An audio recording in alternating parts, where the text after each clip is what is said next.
Next design అండి.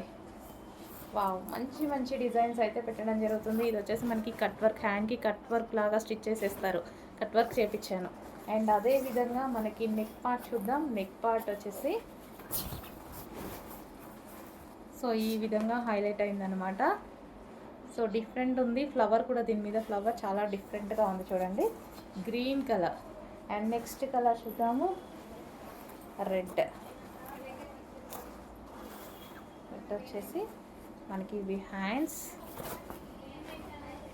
So మనకి ఏదైనా మన దగ్గర చూసుకున్నట్టయితే ఎలా ఉంది చూడండి, మగ్గం వర్క్ లాగా చేసాము. చాలా నీట్గా మగ్గం వర్క్ లాగా చేసాము అనమాట. సో ఇది వచ్చేసి neck part. And next colour pink.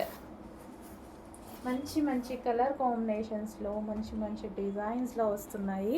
Check చేయండి. రీజనబుల్ ప్రైజెస్, న్యూ లుక్, మన శారీస్కి న్యూ లుక్ ఇస్తాయన్నమాట. మన దగ్గర ఏవో శారీస్ ఉంటాయి, సో మనం సింపుల్గా బ్లౌజ్ స్టిచ్ చేయించుకుంటాము.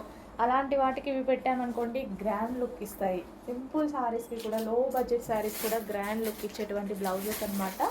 సో మల్టీపర్పస్గా యూస్ చేయొచ్చు కదా, ఒకే శారీకి యూస్ చేయాల్సిన అవసరం లేదు. ఈ టైప్ ఆఫ్ బ్లౌజెస్ కూడా మల్టీపర్పస్గా యూస్ చేయొచ్చు. సో అందుకోసమే మల్టీ కాంబినేషన్స్ పెడుతున్నాం. ఇప్పుడు ఇందులో పింక్ ఉంది, గోల్డ్ ఉంది, అండ్ సిల్వర్ ఉంది. కంప్లీట్ మల్టీపర్పస్గా యూజ్ అయ్యేలాగే పెడుతున్నాం మనం కూడా.